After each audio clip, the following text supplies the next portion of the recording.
What's our path forward as a sport? What's the next step forward in terms of inclusion, in terms of getting more black and brown kids, girls and boys playing this game?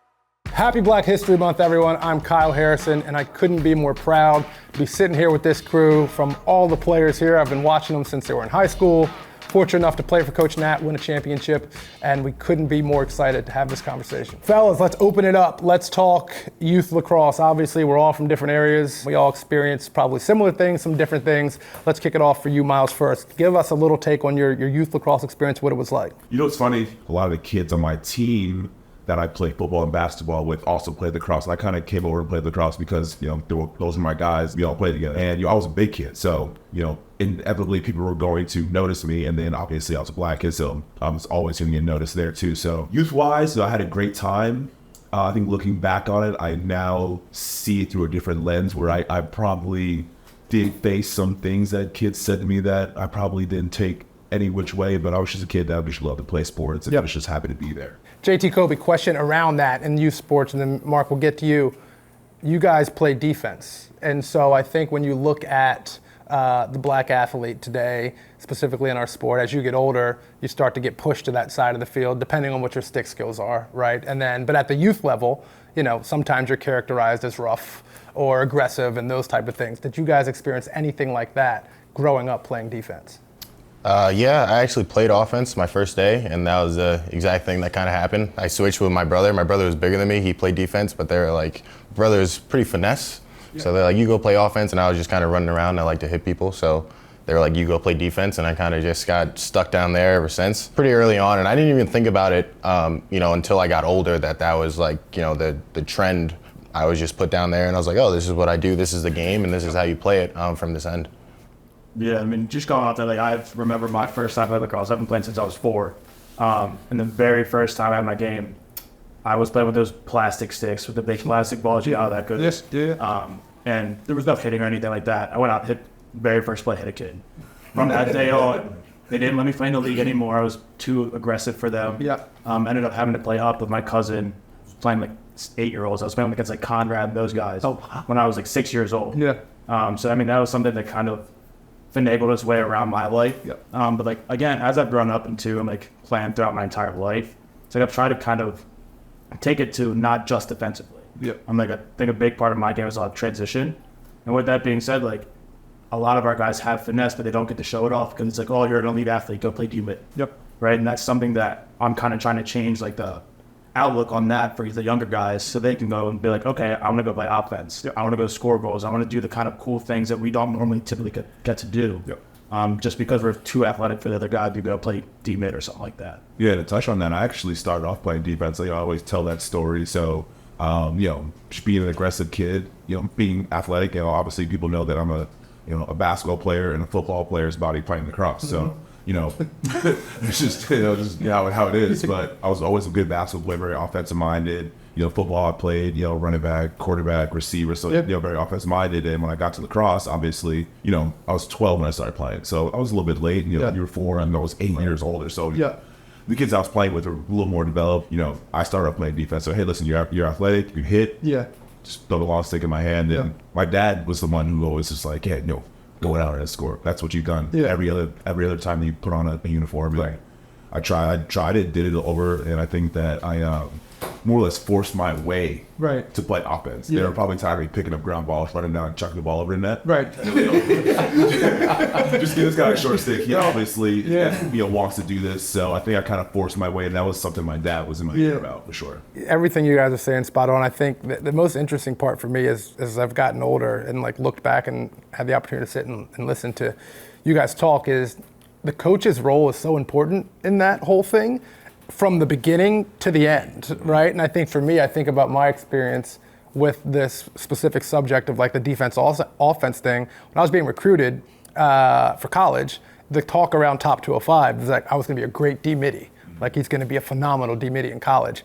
And so when I got to Hopkins, I remember, I'd heard that chatter, right? So I'm thinking I'm going to sit in Coach Petra's office and hear what my role was supposed to be. And he's like, you are an offensive midfielder. Like you are playing midfielder. You're going to face off probably, and you're playing offensive midfielder. You're going to get your ass back on defense if we turn it over and play defense, stay on the field. But like you play offense here. And that belief he had in my ability to play offense, like that changed my mentality too. Like, all right, I'm a midi that plays offense, and if I got to play defense, I'll do it. But like, it's so true. But coaches control the whole thing from youth straight through, pros actually. With getting to you, Coach, talk to us. You've obviously coached at the college level, coach at the pro level currently, and college level. Talk to us about the growth and the experience of coming up in the coaching world as a minority. Yeah, I think it's starting to pick up a little bit. Yeah. I think when I first got into coaching a few years ago, I had a coach reach out to me. We were Zooming, and he made a comment. He's like, I just thought that Coach Nat was a quiet guy that kept to himself. When in reality, 20 years ago, when I got my first coaching job, you show up to a field with all these coaches, and there's literally nobody that looks like you. And you have to just sit there and hope that somebody's going to come up and talk to you, start a conversation, befriend you. So I remember that, and that's something that's been very important to me. So I try to look to hire minority coaches, and we've been able to hire some young black coaches or coaches of color in general to come up and explain to them. And my wife, when I talk to her about it, she chuckles like, "You quiet, not talking to anybody." But when you're a young black coach coming up and you're sitting on the sidelines, there's nobody that looks like you.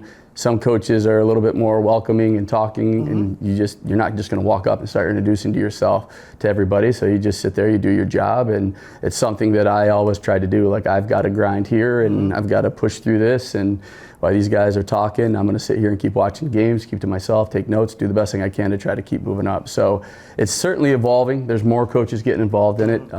We're making a conscious effort to encourage it and to promote it, and there's some outstanding young coaches coming up, so we're encouraged with it. But it's definitely way different than it was 20 years ago. I think Coach Soul might have been the only other coach of color that I remember seeing on the sidelines, and you walk out and it's like, oh, hey, it's and not to make light of it, but it's just like makes you feel good to see somebody who looks like you. Yeah. And because I tell everybody all the time, we all have a story, and we have to take time to learn those stories. Right. And that's something that's just really stuck with me over the years. So now when I'm out recruiting, I've become the old guy pretty quick. Yeah. And I just try to talk to people and dap somebody up and how you doing and see where we can go. Yeah, that goes a long way.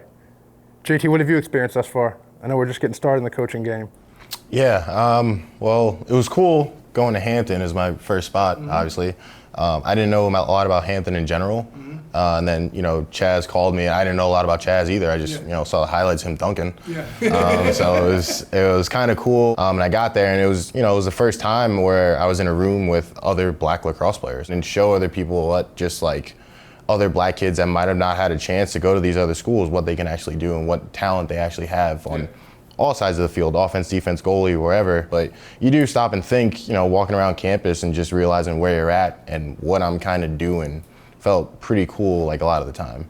Changing gears I'll start with Mark and then Myles, come to you. So I think clearly young black boys and girls all over the country that play this sport typically also play other sports, right? And usually excel at other sports. Obviously, two-sport athlete in college, which is ridiculous. Talk me through mentally, the difference between the football team and the lacrosse team, obviously growing up, and then the football team and the lacrosse team in college.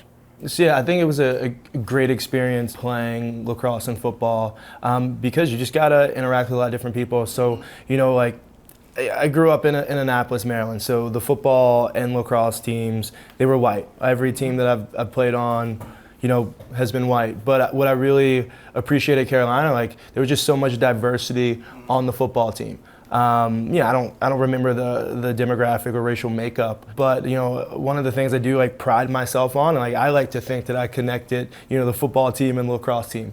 Yeah. Myles, for you with basketball, right? You got basketball, lacrosse. I know football's thrown in there too, but let's go basketball, lacrosse. The difference in those two in high school, and did you ever take a bunch of from the basketball players about going to play lacrosse? I know I went through that.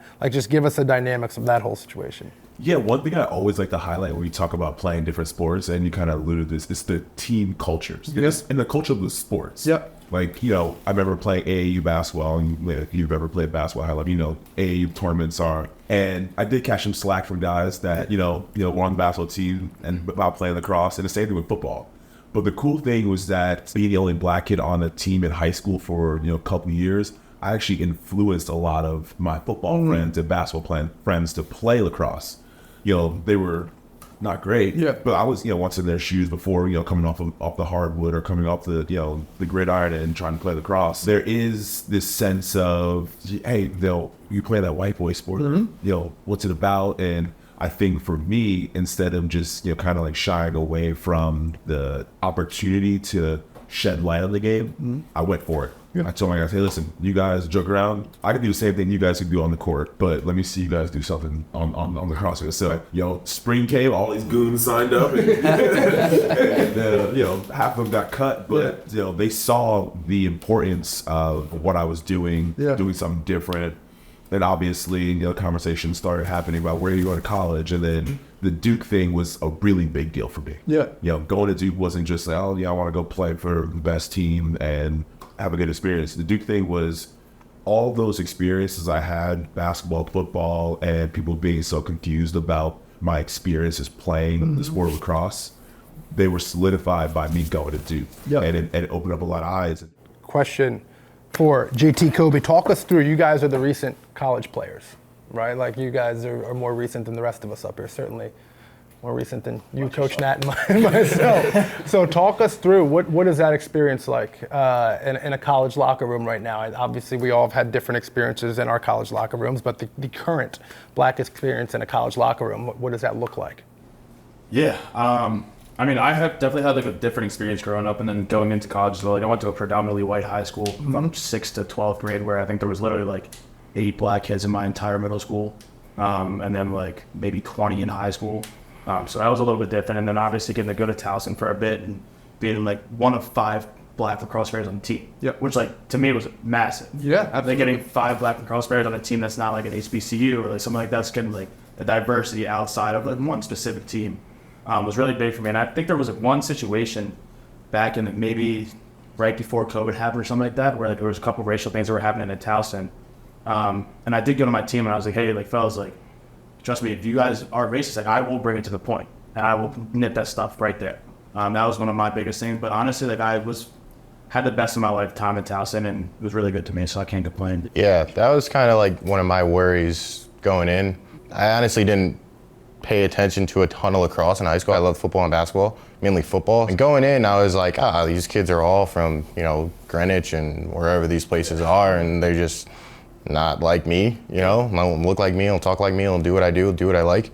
So I was kind of worried about that going in, and I went in, and kind of the only incident I really remember is freshman year, someone wrote, like we were at a senior house, Jim Crow is the South, and never really like experienced anything like that before. So I kind of just like looked at it for a minute and was just like, it's not right. It just doesn't feel good, doesn't feel right at all. And then one of the seniors came around and like scribbled it out, and it got me down. I was like, I already had doubts coming here. Then, slowly but surely, I talking to guys in my class and my boys really, you realize not everyone was the stereotype. And it was hard originally too, just like it was only me and this kid CJ on the team, really only 2 black kids. But then as years went on, Nat came on the team, made it 3. Cam Henry came on the team, so at one point there was 5 of us on the team that made it feel a little bit just better. We had our own jokes, like, stuff like that. So it made it a little bit easier. So from when I started to when I finished, it was just like so much more comfortable, obviously knowing the guys on the team, but also just like having those guys on the team with me. And I remember when you came to visit Duke, and I spent a lot of time with James's parents actually during his recruiting visits, and his mom had pulled me aside, and just from looking at her and the way she said, hey, can I talk to you? I was like, I already knew what the conversation was going to be like. So she pulled me aside. Hey, listen, we're thinking about, football or playing lacrosse here. I think it was like, you were talking like Towson playing football there. Yeah. And then playing lacrosse at Duke. And she was like, telling me the way how they were weighing options. I was like, listen, if he comes to Duke, it's going to be a life-changing experience for him. And it's going to be bigger than what he accomplishes and how he feels about his career. there are a lot of kids that are going to want to come to Duke. Yeah. You know, I talked to Coach Shanowski. He's always been a big proponent of, diversity and bringing guys in the locker room that are from different walks of life, and kept his word. He brought guys in that were different than, the quintessential Duke, lacrosse player or lacrosse player in general. And then, like JC just alluded to, the lineage of the African-American players that have come through in recent years has definitely changed the outlook of young kids. They can aspire to go to a Duke. Yeah. For sure. It's the coach's role. It's no different than what we were talking about earlier. Like, the coach really sets the tone for all of this. Coming right to that. So when these incidents happen, right, when everybody's touched on one or two, what is the coach's role in that? What do you expect of your leaders on a team to do when these things are happening? Well, the first thing you want to do is you always check out to the young man or the young person, and be like, make sure they're okay. Yeah. And then some kids will come to me like, I don't want this to become a team thing. Mm-hmm. And then it puts you in a very tough spot as a coach, because we want to make it a team thing. Mm-hmm. The kids need to learn. And Myles talked about Coach Zanowski, and like our program, we want our roster to reflect the nation's population, the best of its ability. We want as much diversity as you can, but in our sport, it can be pretty difficult. You work really hard to bring kids in for academic reasons. We promote our geographic diversity and our racial diversity and our religious diversity on our team, and that's really helped our program kind of bring those kids in. And you show up on campus and you'll see a parent look at you and a father look at you, and sometimes you just get this look in that meeting, and they're like, great, and then you can have an African-American player come pick them up and take them to lunch, or you can have a Hispanic player come pick them up, take them to lunch, and it just kind of sets this tone that we're going to handle things head on. So when something happens to a young person, they're the priority. Are you okay? Do you feel safe? Let's talk about this. But eventually we talk about it as a team. And we usually will pick every Tuesday of every month to have some kind of DEI conversation. One of the things that really was eye-opening to me is after the George Floyd murder, we were having our Zooms, and one of our white players was like, Coach, like, what do I say? Like, what do I call you? I'm like, well, I know you've called me a lot of things, but where are we going with this? He's like, well, I always tell people that I play for you, and I play for, and as like a black coach, and he goes, yeah, can I say that? Yeah. Like, am I able to say that? Yeah. And then you have a conversation with your team, and some of my players are like, well, I prefer to be called African American, or I'm okay with black. And, we make it really important to get to know each other's story. I've referenced that already so many times. And as long as we are having these conversations, for me, it's a win. Yeah. And, it's allowing young players who might not be comfortable talking about it to a group of people, but with their teammates. You guys know what it's like in that locker room. You get to know certain teammates, they will open up and they will talk about it. And so that's what we strive to do. I think my job is so much bigger, it's not cliche, than coaching lacrosse. When you have white players walking in and saying, Coach, I would like to learn about X, Y, and Z, and you're like, great, let's rap about it, let's talk about it. And so for me, I thought that was pretty awesome. Social media, right? Stuff happens, inevitably. Someone posts something. There's a bunch of high schools that we've all seen stuff this spring, and we'll continue to see it throughout the summer, where an incident happens, it's posted, it obviously blows up, and people are making comments. How do younger players navigate that? Like, what is the best response to that? Because I know, not always going to be right, but I know I'll be seeing it and want to just go at it, right? Like, just respond to some of the ignorant stuff I see. But I've never done it that way. Ultimately, the way I was raised and the way that I've approached these situations takes over, and I don't go crazy on it. But I have to imagine that if middle school me and high school me saw it, I might have a different reaction. So how do these younger players navigate social media? We can start with you, Coach. I think the first thing I always tell them is, like, take a deep breath, talk it over. Some people like talking one-on-one. We've had players bring it up in our locker room. I know for me personally, I used to try to retweet it or say this has to stop and things of that nature. With a recent one, just sent a DM to the player that posted it and his experience, and just said, hey, here's my cell number. If you want to talk, I'll let you talk. Here's my story. I was told to stick to football and basketball. My people don't play this game. Don't ever let it impact your love for the game, because that's the biggest thing, right? Is like, you play this game because you love it, and you can be unique in this game, and you can be who you want to be. Don't let people impact you and deter you from that, which is really, really difficult. Like I said, long time ago, I was done. Like, I don't want to play anymore because, it was back, high school, JV, modified in upstate New York. You have big programs up there, and you're this modified, the only black kid playing, and, some senior at the high school comes up and says, what are you doing out here? This is for, you got to stick to football and basketball. And, you're crushed because you love this game. This is a great game. And, I don't ever want a player to walk away from the game. You try to pull the emotion from it, because if you know that they're emotional, and I'm emotional, and I'm frustrated, and just try to take a little bit of a one-on-one approach. And I said, whatever you post or choose to do, own it. And be prepared for both sides of the criticism. Sure. And if you're okay with doing that, then go ahead and post it. If you're not, give it a little bit more time to make your decision or to make a post. So I think that's the guidance that I try to give young people. We're gonna experience racism. I've experienced racism when I was a young kid. I'll experience it, until the day I die. And so, growing up, I remember the first kind of serious conversation, that I had with my parents, and it was probably like damn near like 5 years old, right?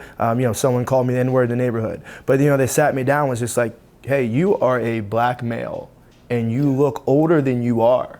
You will experience racism. It's not a matter of if, it's a matter of when. And so when that happens, like, be prepared. And like, if I hear that you respond in a negative way because of it, I'm gonna beat your butt. You know what I mean? Yeah. And so like, ultimately, like, we're all on social media. We see these racist things, and like, I know it's tough as a young kid, but it's just like, get used to it and try not to let it impact you. Yeah, touching on that, so sophomore in high school, and I was playing lacrosse, so we were playing against another town on Long Island. They would call me Hoops while I was playing.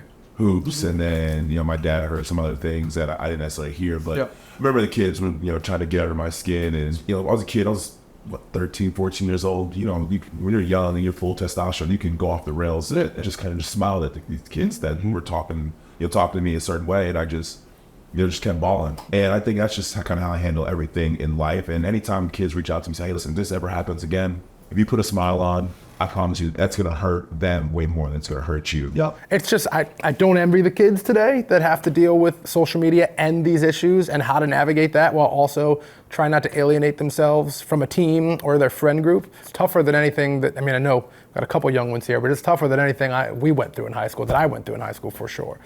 What's our path forward as a sport? I feel like, I'm an old man now. Not as old as Nat, but an old man nonetheless. Here he goes. But I've watched for my entire pro career, that was 17 years, and then the last few years being retired, like every year we're trying to take a step, right? There are DEI talks, there's conferences, there's teams formed, Hampton pops up, like we're steps are happening. What's the next step forward in terms of inclusion, in terms of getting more black and brown kids, girls and boys playing this game? I think the first one, obviously, is that sustainability. Yeah. Like, we have to keep having these conversations to get more coaches involved, more players involved. Yeah. I think that's the easy answer. That's the easy answer. But I think the PLL and pro sports talking about it, you can listen to ESPN and you'll see hockey starting to talk about lacrosse a little bit.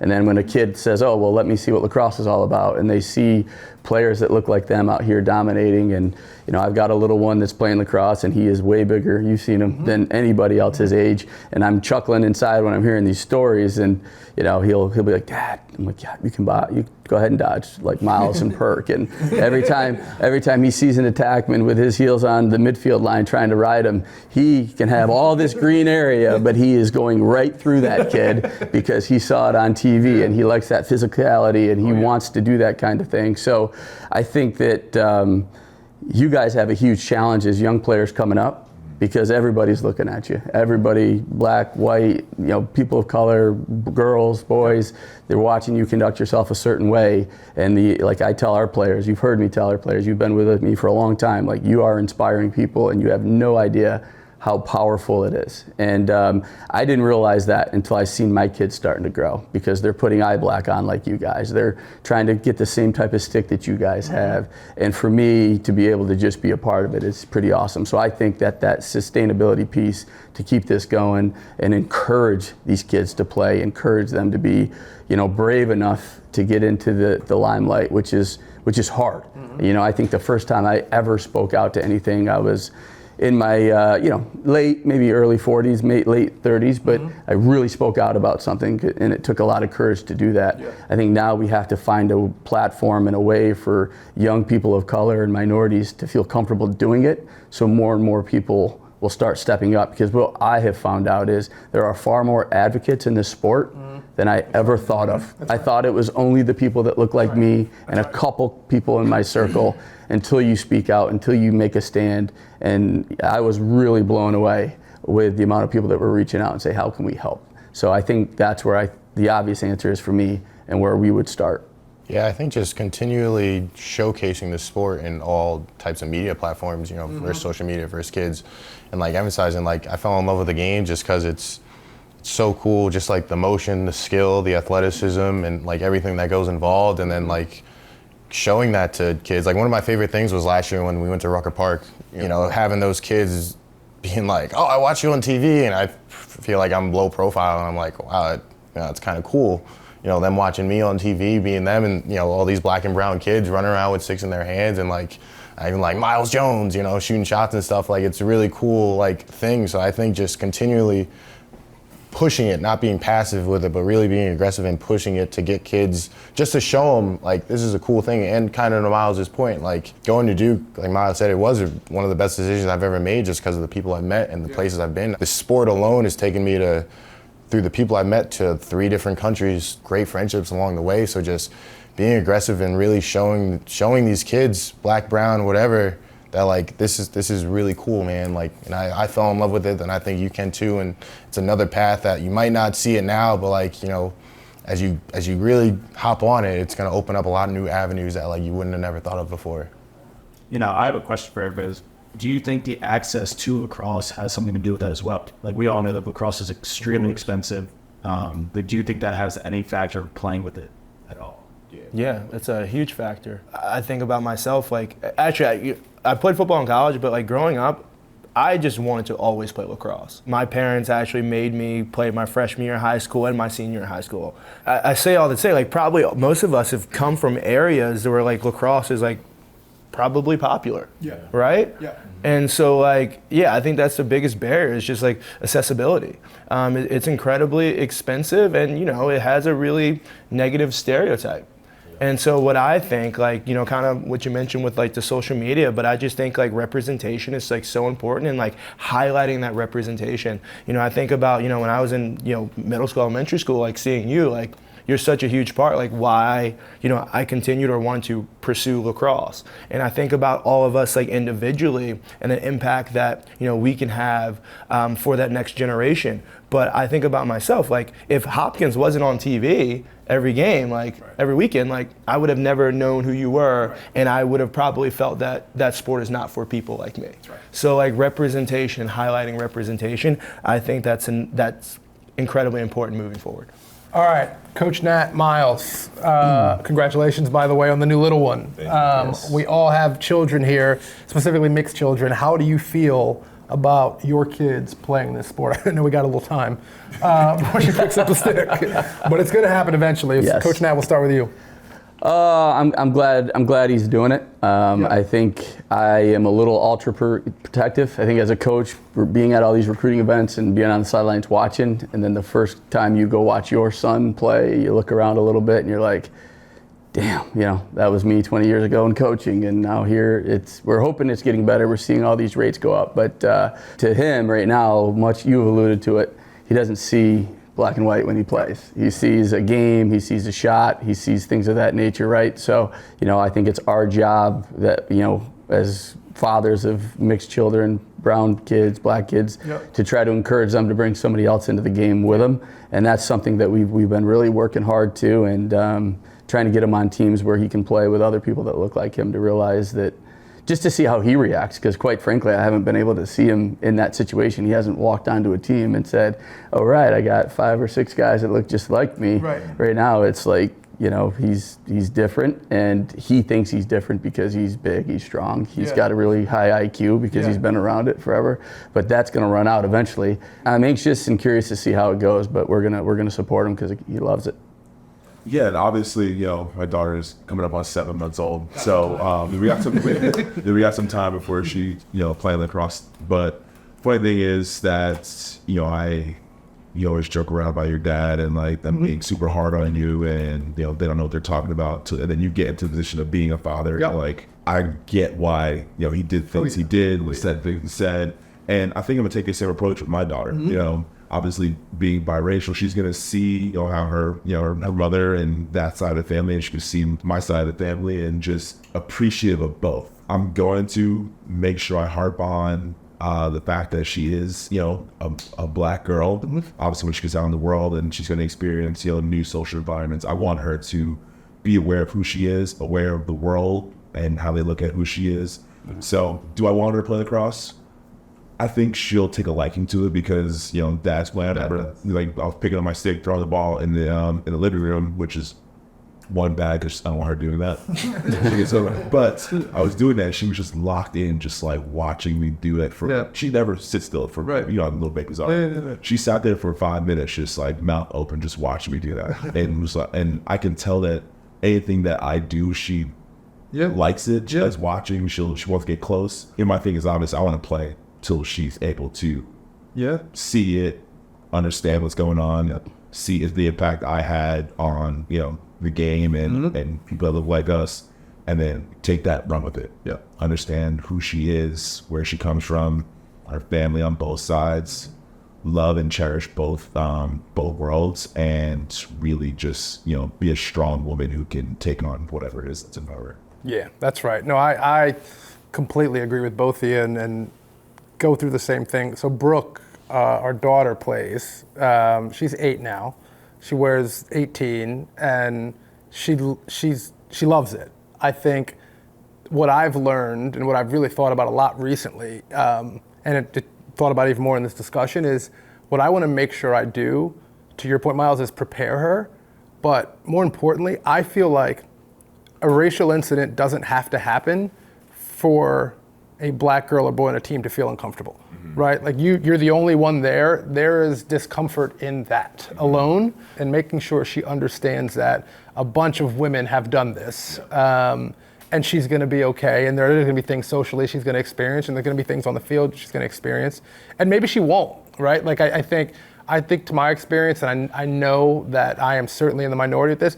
I never had a racial situation happen. It never happened. It didn't, not to me. Maybe up in the stands with like if you asked my dad, he'd have a different answer, but like never to me. Nothing on the field ever happened, nothing, in the locker room. Like were there music playing sometimes where like, I thought I heard something like a look over? Sure. But like, did something like overtly happen? No. So maybe that's her experience. But I think it's just important. I think it's important not only for our kids, but for all kids. Like, it's okay to be uncomfortable without a racial situation happening, without a racial incident happening that blows up on social media. We understand that there is discomfort in just being the only brown pair of legs on your team. That's a reality that we all experience. And so I think it's important, all the discussions we've had here and all the, confront and have conversations and difficult conversations with people, I think those conversations should probably take place whether there was an incident or not. If you have any discomfort around someone specifically or your team, I think it's worth addressing before it gets worse and worse. And then, God forbid, something does happen. Now it's magnified. So I would. That's what I've learned from watching her, and she's great, and I'm glad she plays. I hope she keeps playing. She does everything though. She dances and swims and plays soccer. But I love the fact that she plays. That's for sure. Last one, and we'll go around the horn. We'll start with the world's best defenseman. Let's talk about knowing what you know now, all of us, what we've been through, all the incidents we've talked about, everything we've seen on social media. Would you do it again? If you could go back, little fifth grade JT kicking it with his boys, if you could go back, is this what you do, and do you follow it all the way through? Yeah. Like I kind of said before, like, I don't know what my path would have been if I played another sport, but like really, really happy with the people I've met and the people who have allowed me to like come into their lives and who's come into my lives through this game specifically.